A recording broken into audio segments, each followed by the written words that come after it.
প্রতিদিনের একঘেয়েমি কাটিয়ে নতুন নতুন রেসিপি ট্রাই করার মাধ্যমে আপনারা খাবারে বৈচিত্র্য নিয়ে আসতে পারেন। তেমনি একটি বৈচিত্র্যময় খাবার আজকে রান্না করে দেখাবো। হ্যালো এভরিওয়ান, আসসালামু আলাইকুম। আজকে আপনাদের জন্য নিয়ে আসলাম কোরবানির দিনের মাংস রান্নাটা।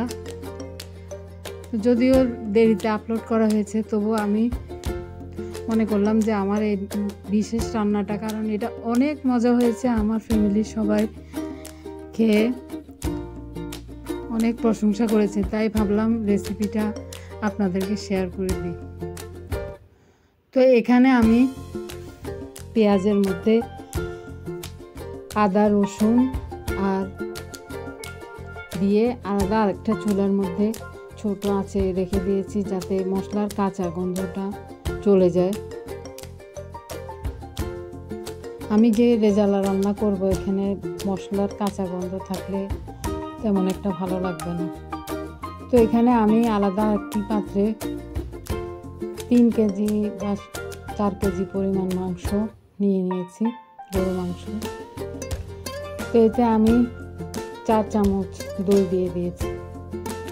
বেশি দিবেন না দই, দই দিলে বেশি দই টক হয়ে যায়। অনেক সময় টক বেশি থাকলে রান্নাটা টক হয়ে যায়।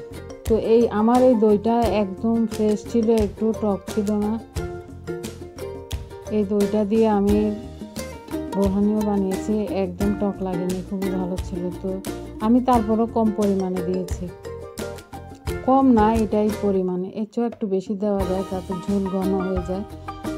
তো আমি ঝোল বেশি ঘন করব না,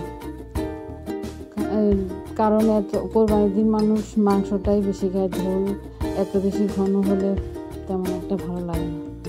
তো এখানে আমি লবণ আর আমার কিছু ফ্রোজেন কাঁচামরিচ বাটা, যেগুলো আমি সিজনে নিয়ে ফ্রোজেন করে রেখেছিলাম, ব্লেন্ডারে ব্লেন্ড করে হালকা ব্লেন্ড করেছি, পুরো ব্লেন্ড করিনি।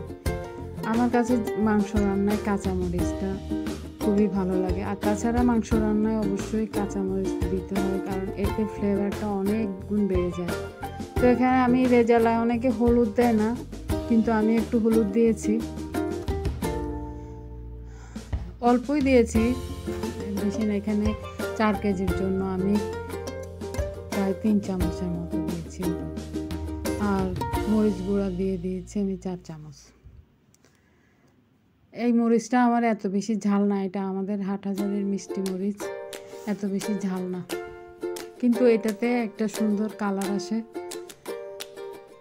আপনাদের মরিচগুলো বেশি ঝাল হলে আপনি আর একটু কমিয়ে দিতে পারেন। তো এখানে এখন আমি একে একে সবগুলো মশলা দিয়ে মাংসটাকে আমি মাখিয়ে নিব, খুব সুন্দর করে মাখিয়ে নিতে হবে। যদি কিছুক্ষণ ম্যারিনেট করে রাখা যায় ভালো, ম্যারিনেট করলে মাংসের স্বাদ বেড়ে যায় এবং মাংস তাড়াতাড়ি সিদ্ধ হয়ে যায়। তো এখানে আমি ম্যারিনেট করে নেই, কারণ সেদিন তো খুব তাড়াতাড়ি রান্না করতে হয়েছে, কোরবানির দিন তো খুবই তাড়াতাড়ি রান্না করতে হয়। তো এই জন্যই আমি প্রেশার কুকারে নিয়েছি, প্রেশার কুকারে রান্না করেছি আর কি। তো এখানে আমি জিরা গুঁড়া অল্প দিয়েছি, রেজালাতে আসলে জিরা হয় না, কিন্তু আমি তবু দিয়েছি, কারণ আমাদের নোয়াখালীর টেস্টে জিরাটা থাকতেই হয়। তো জিরাটা আমি অল্পই দিয়েছি, এখানে 3 চামচ দিয়েছিলাম। তারপর দিয়েছি ধনিয়া পাউডার 4 চামচ, ধনিয়াটা আমি একটু বেশি দিয়েছি, আমার কাছে ধনিয়ার ফ্লেভার ভালো লাগে। এরপর আমি একটা মিক্স মশলা বানিয়েছিলাম, নিজেই আমি কোরবানির সময় বানিয়েছিলাম। সেটা হচ্ছে, এখানে ছিল লং, এলাচি, দারচিনি, আর একটা হলো জায়ফল, জয়ত্রী। এসবগুলো আমি সমান পরিমাণে, এলাচির পরিমাণ একটু বেশি ছিল, সমান পরিমাণে আমি দিয়ে মেশিনে ভাঙিয়ে নিয়ে এসেছি। প্রায় আধা কেজি 1 কেজির মতো ভাঙিয়ে নিয়ে এসেছিলাম। তো সবগুলো আমি 100-150 গ্রাম, কোনোটা 100 গ্রাম এরকম করে দিয়েছি। 1 কেজি হয়নি, হয়তো 800 গ্রাম হয়েছে। তো এখানে আমি এই মশলাটাও দিয়েছি। এই মশলাটা স্বাদটা এত বাড়িয়ে দেয়, অবশ্যই এই মশলাটা আপনি করে দেখবেন। যদিও মেশিনে না ভাঙালেও ঘরে তো এগুলো থাকে, এগুলো সবগুলো দিয়ে আপনারা নিজেরাই পাটায়ও করতে পারেন, গ্রাইন্ডারও করতে পারেন। তো আমার পেঁয়াজটা, আদাটা, রসুনটা খুব ভালো করে ভাজা হয়ে গেছে। এখানে আমি একটু পোস্তর দানা দিয়ে দিয়েছি। পোস্তর দানাটা পরেও দেওয়া যায়, কিন্তু এখানে তো আর পরে দিবার অপশন নেই, কারণ প্রেশার কুকার তো বন্ধ করে দিব আমি। তো আমি এখন দিয়ে দিয়েছি। এরপর আমি এই মাখানো মাংসটা এইভাবে মাখিয়ে আপনারা কিছুক্ষণ 20 মিনিট অথবা 25 মিনিট অথবা 30 মিনিট ম্যারিনেট করে রাখতে পারেন। আমি এখানে ম্যারিনেট করে এমনি মাখিয়ে দিয়ে দিয়েছি সাথে সাথে।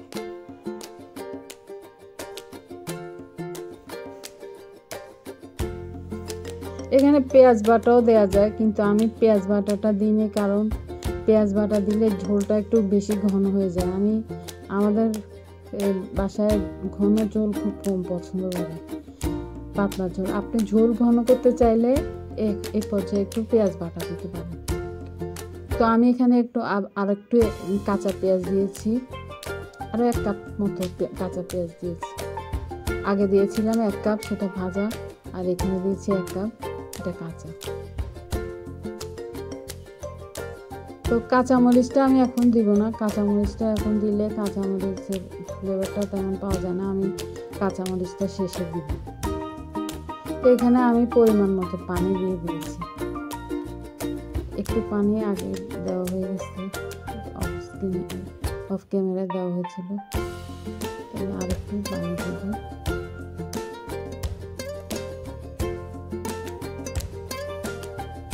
এখন আমি গোটা মশলাগুলো দিয়েছি, এগুলোই আমি গুঁড়া দিয়েছিলাম।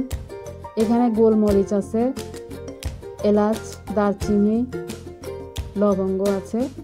এখানে জায়ফল জয়ত্রীটা নাই, কিন্তু গুঁড়াতে জায়ফল জয়ত্রীটা আছে।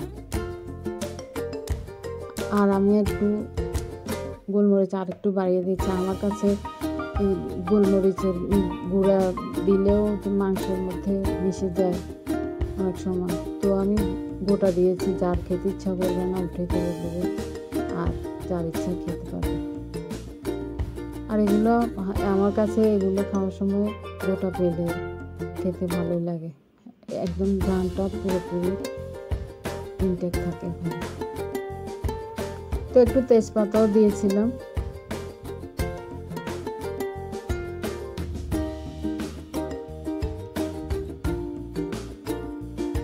এখন আমি ওই যে পাত্রে মাংসটা মাখিয়েছিলাম, সে পাত্রের থেকে একটু ধুয়ে আরও অল্প একটু পানি দিয়েছি, 1/2 কাপ মতো। এখানে আমি যে পরিমাণ পানি দিয়েছি, আপনারা যদি ঝোল বেশি চান তাহলে এই পরিমাণ দেবেন, আর যদি ঝোল কম চাইলে এটা মাংসের উপর নির্ভর করে। অনেক সময় মাংসে পানি থাকে না, মাংসটা যতটুকু দেওয়া হয় ততটুকু, কিন্তু আমার এই মাংসটাতে অনেক পানি ছেড়েছে। এখন মাংসটা হয়ে এই রান্না শেষে আমি কুকারের ঢাকনাটা খুলে দেখলাম যে এখনও প্রচুর ঝোল আছে। তো আমি এখানে আরেকটু চুলা জ্বালিয়ে ঝোলটা শুকিয়ে নিচ্ছি। সাথে আমি আরেকটু ভাজা পেঁয়াজ, এখানে 4/1 কাপ পরিমাণ ভাজা পেঁয়াজ, আর একটু ওই যে গরম মশলাটা দিয়ে দিয়েছি, আর কিছু কাঁচামরিচ দিয়েছি এই পর্যায়ে।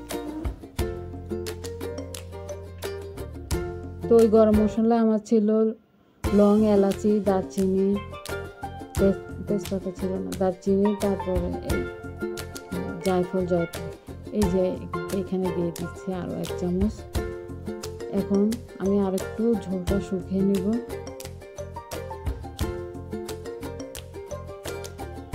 একটু কাঁচামরিচ দিব।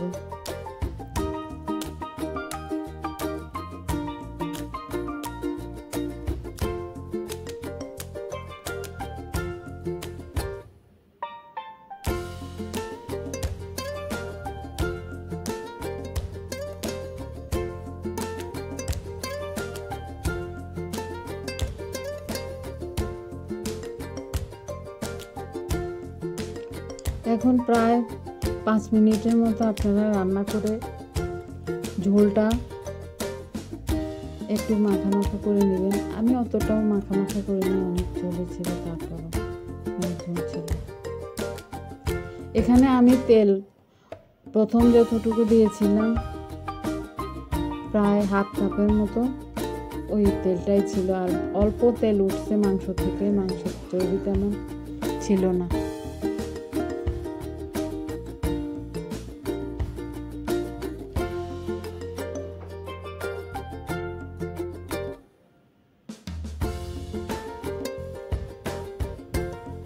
রান্নাটা এতটা মজা হয়েছে, আসলে কোরবানির দিন তো খুব তাড়াহুড়োর মধ্যে ছিলাম, আমি অনেকগুলো রান্না ছিল, তো আমি এর মধ্যে মাংসগুলো পরিবেশন করে আপনাদেরকে দেখাতে পারিনি।